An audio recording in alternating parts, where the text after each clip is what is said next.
Setelah 3 hari perjalanan yang melelahkan, Laras akhirnya tiba di sebuah desa kecil yang terletak di ujung lembah, dikelilingi pepohonan rimbun dan kabut tipis yang membungkusnya. Desa ini tampak tenang. Namun begitu Laras melangkah memasuki gerbang desa, pandangan mata semua orang tertuju padanya. Para pria terpesona oleh kecantikannya, sementara perempuan di sekitar mulai berbisik. Namun, Laras tidak tertarik sedikit pun pada perhatian yang diterimanya. Hatinya kosong, tak ada yang bisa memikatnya selain satu tujuan, menjadi sinden legendaris. Laras melangkah dengan pasti, tidak terganggu oleh godaan dan tatapan yang mengikuti setiap langkahnya. Di tengah jalan, matanya menangkap sebuah papan kayu yang tergantung di luar sebuah rumah besar dengan ukiran halus. Mencari sinden baru, tertulis dengan huruf besar di papan itu. Tanpa ragu, Laras mendekat dan mengetuk pintu rumah yang tampaknya sangat berbeda dengan rumah lainnya di desa itu. Seorang wanita tua dengan rambut putih tergerai membuka pintu. Matanya tajam menilai Laras, dan seolah tahu tujuan kedatangannya. "Kau ingin menjadi sinden?" tanya wanita itu, suaranya serak namun penuh otoritas. Laras mengangguk dengan senyum misterius. "Saya ingin menguji kemampuan saya," jawabnya. Wanita itu menyuruh Laras masuk dan menunjukkan panggung sederhana yang terletak di dalam rumah. Para senior sinden terlihat tengah berlatih di sana, dengan suara merdu dan langkah anggun mereka yang sudah terlatih. Laras diminta untuk melantunkan beberapa lagu tradisional sebagai ujian. Dengan ketenangan yang luar biasa, Laras mulai bernyanyi. Suaranya begitu memikat, melengking tinggi namun lembut, menggugah perasaan mereka yang mendengarnya. Setiap nada yang keluar dari bibirnya seolah menggema di seluruh ruangan, membuat setiap orang terpesona. Sesaat, dunia seperti berhenti berputar. Hanya ada Laras dengan suaranya yang menggoda. Para sinden yang sebelumnya tampak berbakat pun terdiam, tak bisa menyembunyikan kekaguman mereka. Wanita tua yang sebelumnya menyambut Laras kini tersenyum puas. "Kau diterima," katanya, memberi Laras tempat di rumah khusus sinden. "Tapi ingat, jalan ini tak mudah. Banyak yang akan datang untuk merebut posisi terbaik, termasuk dirimu sendiri." Laras dipersilakan untuk memilih kamar yang akan ditempati.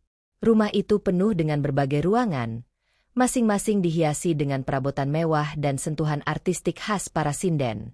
Setelah beberapa hari, Laras mulai menyesuaikan diri dengan kehidupan baru ini.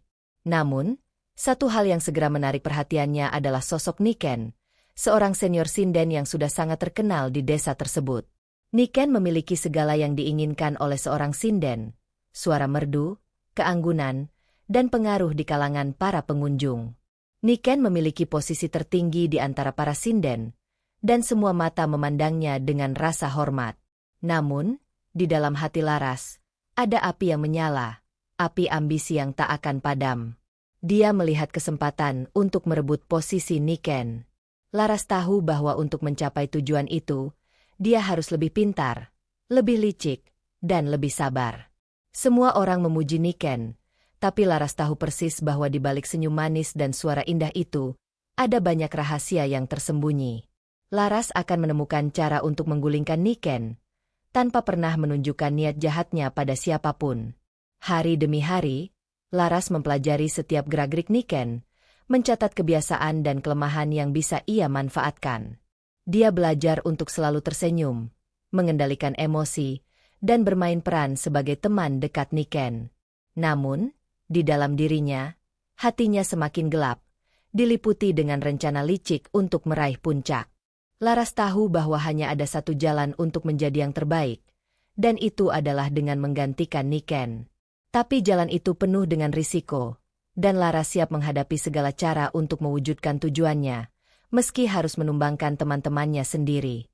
Pada malam pertama pentas di desa itu, Laras merasa jantungnya berdebar kencang. Ini adalah kesempatan besar untuk menunjukkan kemampuannya kepada semua orang, meski kali ini dia harus berada di bayang-bayang Niken, yang sudah memiliki pengaruh besar di kalangan penonton. Semua mata tentu saja tertuju pada Niken, sang sinden utama yang sudah lama dikenal dengan suaranya yang memikat dan penampilannya yang anggun. Namun, Laras tidak merasa cemburu atau iri. Ia tahu bahwa malam ini adalah miliknya. Tanpa ada yang mengetahui, Laras mempersiapkan dirinya dengan cara yang berbeda. Sebelum tampil, dia meraih tusuk konde pemberian suami siluman ular, sebuah benda yang tak hanya berfungsi sebagai aksesori, tetapi juga mengandung kekuatan yang tak terduga. Tusuk konde itu menyentuh rambutnya, dan tiba-tiba ada rasa hangat yang menyebar dari ujung jarinya, seolah seluruh tubuhnya dipenuhi energi yang asing namun menguatkan. Di atas panggung, suasana berubah seiring dengan musik yang mengalun. Niken berada di posisi depan, mengenakan pakaian yang mengalir dengan anggun, sedangkan Laras dan para sinden lainnya berada di belakang, mengikuti setiap langkah Niken dengan penuh kehati-hatian. Penonton yang duduk di hadapan mereka tampak antusias, terutama seorang pria muda dari keluarga bangsawan yang duduk di deretan depan, terlihat dengan jelas memandang Niken dengan penuh kekaguman. Namun, Laras tak peduli. Ia tahu bahwa Niken berada di posisi depan dan menjadi sorotan, tetapi malam ini adalah tentang bagaimana ia memainkan perannya. Dalam gerakan yang lembut namun penuh kepercayaan diri, Laras mulai bernyanyi dengan suara merdu yang mampu menggugah hati siapapun yang mendengarnya. Ada sesuatu yang berbeda dalam suaranya malam ini, sesuatu yang lebih kuat, lebih dalam, seolah-olah suaranya bukan hanya untuk menghibur, tetapi untuk memikat jiwa yang mendengarnya. Semua mata yang awalnya tertuju pada Niken perlahan beralih ke Laras. Suara Laras begitu memukau, memancarkan aura yang sulit dijelaskan. Niken yang sebelumnya menjadi pusat perhatian, kini mulai merasakan perubahan. Laras seperti menyihir suasana dengan pesona yang tak terlihat, tetapi sangat terasa. Setelah acara selesai, suasana di ruang pentas sangat riuh. Penonton memberikan tepuk tangan yang meriah. Namun ada satu orang yang berbeda. Menir muda yang tadi duduk di deretan depan, seorang pria Belanda kaya yang memiliki pengaruh besar, berdiri dengan wajah penuh ketertarikan. Tanpa berkata apa-apa, dia mendekati pembuat acara dan berkata dengan tegas, "Saya ingin hanya Laras yang tampil malam ini. Saya akan membayar berapapun untuk itu." Pembuat acara terkejut, tetapi tidak bisa menolak permintaan tersebut.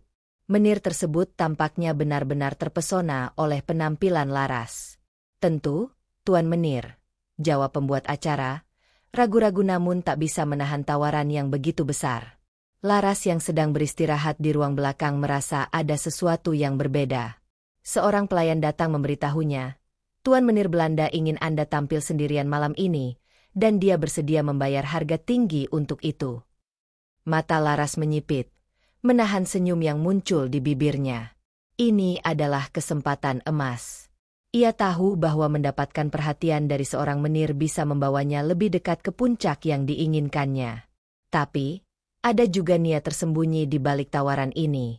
Menir itu mungkin hanya tertarik pada suaranya, tetapi Laras tahu dia bisa menggunakan ini untuk lebih jauh lagi, menggulingkan Niken, menguasai posisi yang selama ini diidamkan. Laras menyiapkan diri dengan tenang. Ia mengenakan pakaian yang sedikit lebih mencolok, menyisir rambutnya dengan tusuk konde yang kini terasa lebih berat, seolah membawa beban tak terlihat di dalamnya.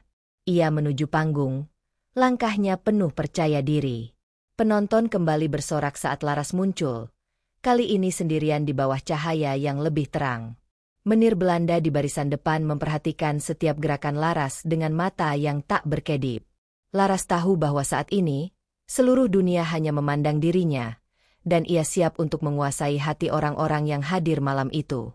Setelah acara selesai, Menir Belanda tidak bisa menyembunyikan rasa terpesonanya terhadap Laras. Dengan langkah pasti dan penuh percaya diri, ia mengundang Laras untuk ikut bersamanya ke markas pribadinya, sebuah rumah megah yang terletak jauh di luar desa. Laras, meskipun tahu bahwa ini adalah bagian dari permainannya untuk naik ke posisi yang lebih tinggi, merasa sangat senang dengan tawaran tersebut. Ini adalah kesempatan untuk lebih mendekatkan dirinya pada orang yang berkuasa, dan tentu saja, untuk lebih menggali potensi yang bisa ia manfaatkan. Laras menerima undangan itu dengan senyum misterius. Dalam perjalanan ke markas Menir, ia merasakan gemuruh di dalam dadanya, perasaan bahwa semuanya kini berada dalam kendalinya. Sesampainya di markas, sebuah rumah besar yang dihiasi dengan berbagai perabotan mewah dan arsitektur yang menunjukkan kekayaan luar biasa, Laras disambut dengan hangat oleh Menir, yang langsung mengarahkannya ke kamarnya yang luas dan elegan. "Silakan duduk," kata Menir dengan nada lembut, meskipun ada kilatan ketertarikan di matanya. "Aku ingin mendengarkan lagu lagi. Aku ingin mendengarnya hanya darimu."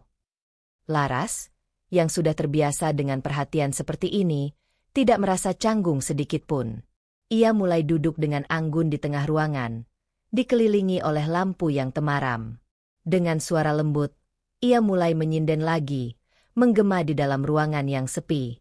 Suaranya begitu memikat, penuh perasaan, mengalir bebas, dan membuat suasana semakin hangat dan intim.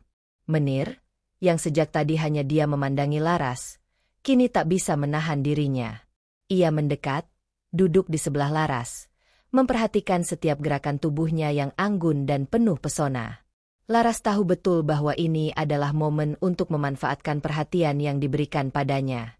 Dalam keheningan yang semakin tebal, ia merasakan kedekatan Menir yang semakin kuat. Menir tertarik, semakin dekat, dan akhirnya, mereka berdua terlibat dalam perasaan yang saling mempengaruhi. Malam itu, larut dalam keheningan dan sentuhan lembut, Laras dan Menir menghabiskan waktu bersama. Laras menyadari bahwa selain dari suara merdunya, ada daya tarik lain yang bisa ia gunakan, kecerdikannya yang halus dan kemampuannya untuk menggoda tanpa terlihat berlebihan. Menir, yang tampaknya puas dengan perhatian dan pelayanan yang diberikan Laras, merasa sangat puas. Namun, setelah malam yang penuh dengan hasrat itu, suasana di kamar kembali tenang. Menir yang lelah akhirnya terlelap di tempat tidurnya, meninggalkan Laras yang masih terjaga, menatap langit-langit kamar dengan pikiran yang penuh. Ia merapihkan dirinya perlahan, memastikan bahwa segala sesuatunya kembali pada tempatnya. Dalam ketenangan yang mendalam, Laras melangkah keluar dari kamar Menir tanpa membuat suara, langkahnya lembut dan penuh ketenangan.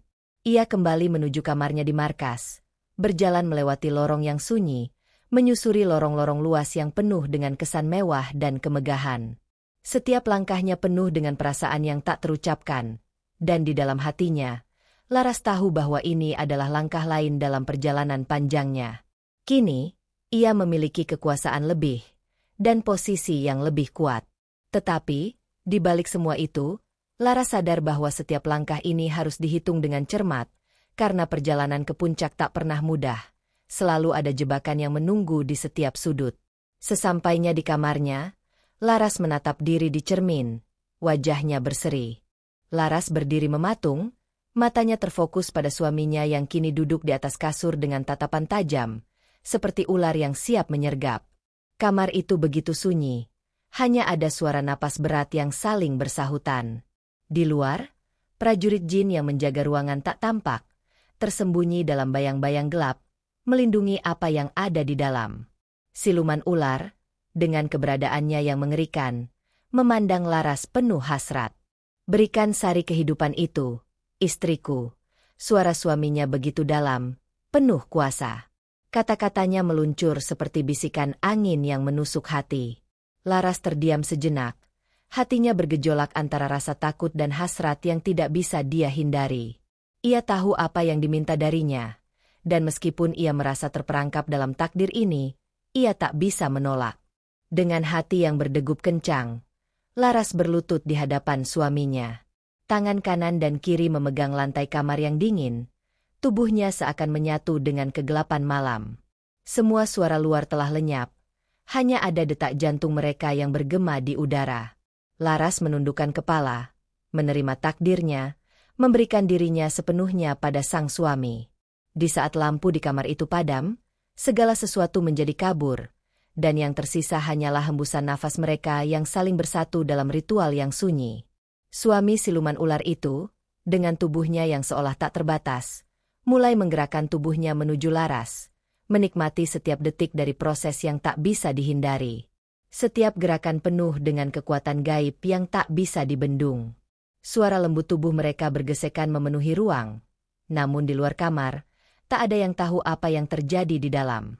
Prajurit jin tetap diam, tak berani mendekat, seakan tahu bahwa apa yang sedang terjadi adalah sesuatu yang harus dibiarkan berjalan tanpa gangguan. Malam itu, Laras tahu dia telah menyerahkan lebih dari sekadar tubuhnya. Dia telah memberi seluruh hidupnya kepada suaminya yang siluman, dan tak ada jalan kembali. Kegelapan malam yang begitu pekat terasa semakin menyesakan. Besok paginya, Laras terkejut melihat banyak hadiah yang terhampar di atas meja. Pakaian-pakaian indah, perhiasan berkilau, dan berbagai barang mewah dari si menir yang seakan tak terhitung jumlahnya. Niken, sinden senior yang sudah lama mengabdi, berdiri di sampingnya dengan wajah merah padam, amarah dan kecemburuan terpancar jelas di matanya. Selama ini, dia merasa diabaikan oleh si menir, namun Laras yang baru saja bergabung, langsung mendapatkan perhatian yang begitu besar. Si menir, dengan tatapan penuh hasrat, akhirnya mengungkapkan perasaannya. Aku jatuh cinta padamu. Laras, menikahlah denganku, katanya penuh harap. Namun, Laras menolaknya dengan lembut. Aku hanya ingin hubungan tanpa ikatan. Menir, tidak ada pernikahan. Meskipun kecewa, si menir tak bisa menahan rasa ingin tahunya terhadap Laras. Aku tidak peduli dengan status. Asalkan bisa memiliki dirimu, aku setuju dengan apapun yang kau inginkan. Malam demi malam, Laras melayani si menir dengan sepenuh hati, membawakan segala bentuk kenikmatan yang tak pernah dia rasakan sebelumnya. Setiap kali mereka bertemu, si menir semakin terpesona oleh kecantikan dan kemampuan Laras dalam memuaskan dirinya.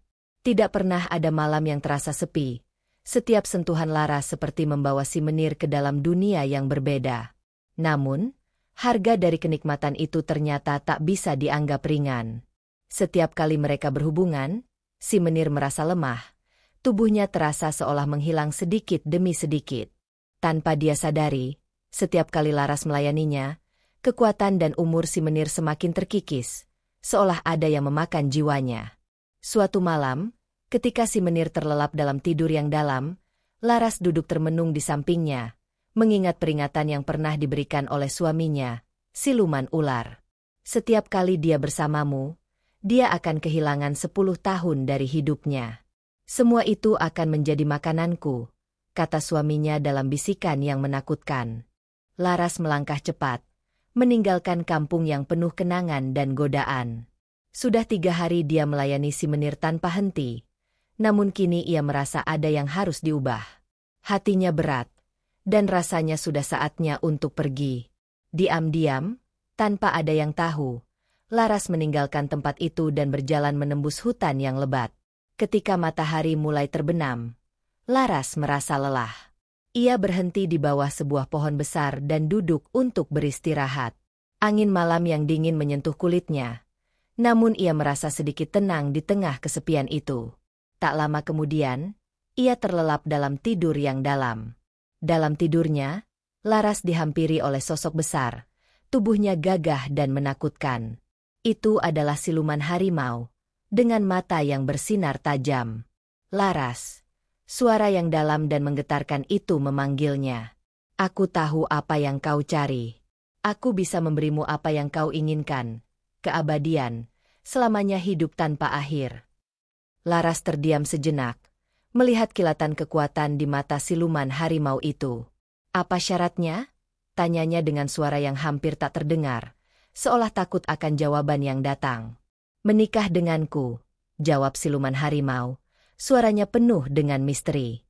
Jika kau bersedia, aku akan memberimu keabadian. Tidak ada lagi rasa sakit, tidak ada lagi kematian. Hidupmu akan terus abadi, seperti aku. Laras merasa sebuah tarikannya yang kuat. Begitu banyak tawaran yang datang kepadanya. Semuanya menarik, semuanya menggoda. Tanpa berpikir panjang, ia menjawab dengan penuh keyakinan, "Aku setuju." Laras terbangun dari tidurnya. Hatinya berdebar. Mimpi itu terasa begitu nyata, dan janji itu kini menggema di dalam pikirannya. Ia tahu bahwa keputusannya untuk menikah dengan siluman harimau akan membawa perubahan besar dalam hidupnya. Ia melanjutkan perjalanan menuju desa kedua. Ketika tiba, Laras merasa seolah berada di dunia yang berbeda. Desa ini lebih sepi, dan suasana malam terasa lebih sunyi. Laras mencari sebuah kamar untuk beristirahat, tempat di mana ia bisa menyiapkan segalanya untuk malam yang sudah direncanakan. Di dalam kamarnya, Laras mulai menghias dengan bunga sedap malam. Bunga itu harum semerbak, dan wangi khasnya membawa Laras dalam ingatan tentang masa-masa lalu. Di tengah kesibukannya menata kamar, dia memikirkan pernikahan yang akan datang, pernikahan dengan siluman harimau yang akan memberinya keabadian. Dengan hati yang penuh perasaan campur aduk, Laras mengatur bunga-bunga tersebut dengan hati-hati, seolah meletakkan tiap kelopak sebagai simbol dari pilihan hidup yang tidak akan bisa diubah.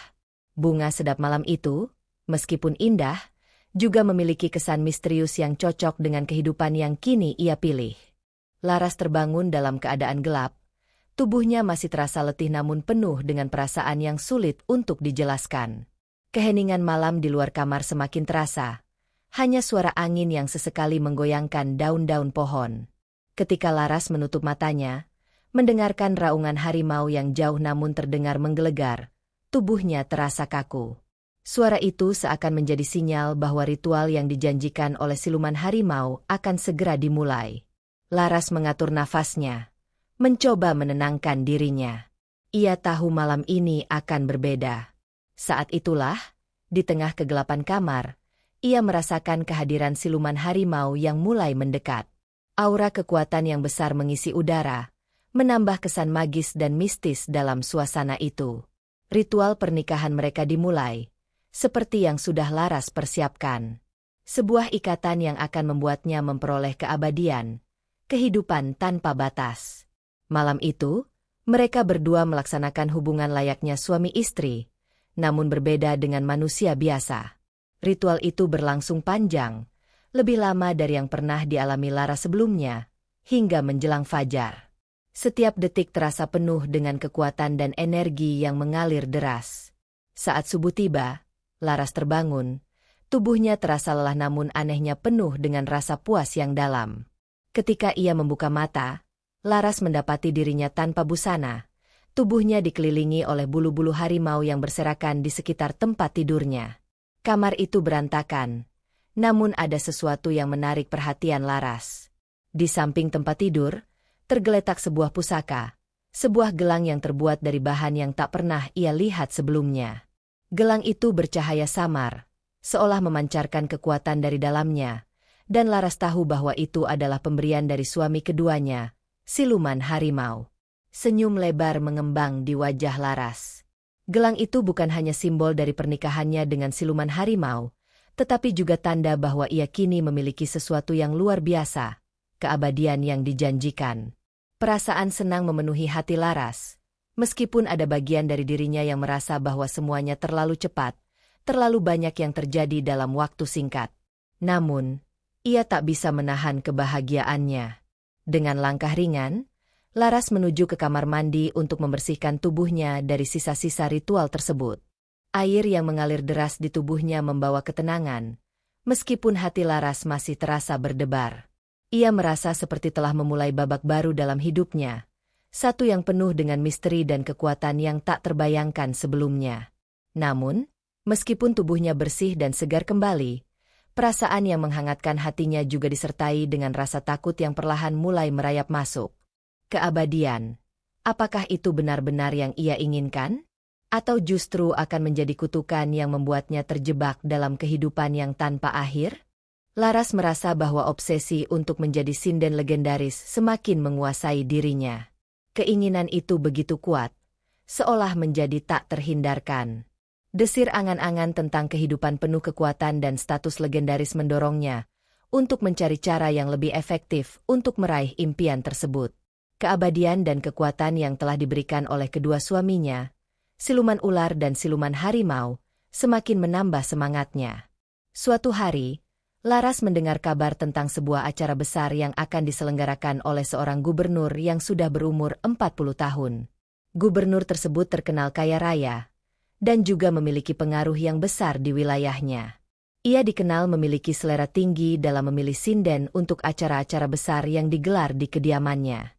Ketika Laras mendengar tentang acara tersebut, hatinya berbunga-bunga. Ini adalah kesempatan yang tak boleh dilewatkan. Dengan tekad yang bulat, Laras mendaftarkan dirinya untuk menjadi sinden dalam acara tersebut.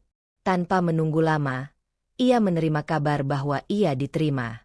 Senyum di wajahnya tidak bisa disembunyikan. Ini adalah langkah besar menuju cita-citanya menjadi sinden legendaris. Dan ia tahu, kali ini bukan hanya tentang penampilan dan bakat menyinden, tetapi juga tentang bagaimana dirinya bisa menghubungkan kekuatan yang lebih besar. Latihan bersama sinden-sinden lainnya dimulai beberapa hari setelah itu. Laras menemukan bahwa para sinden yang ikut serta dalam acara tersebut memiliki kemampuan luar biasa dalam menyanyikan tembang-tembang Jawa yang penuh makna.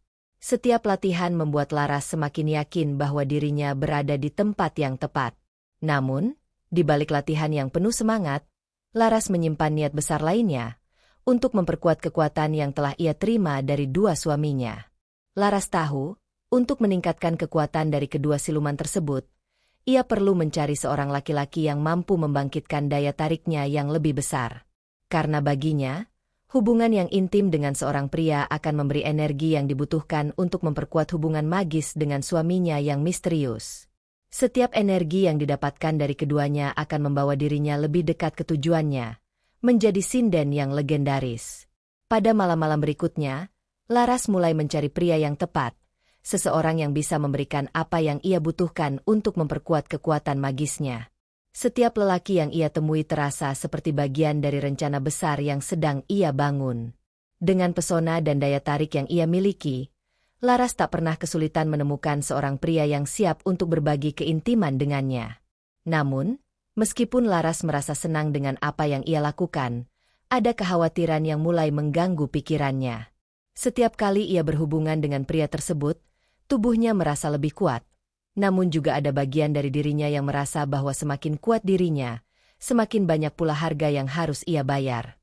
Sesuatu yang lebih besar, lebih misterius, dan lebih menakutkan seolah mulai mendekat.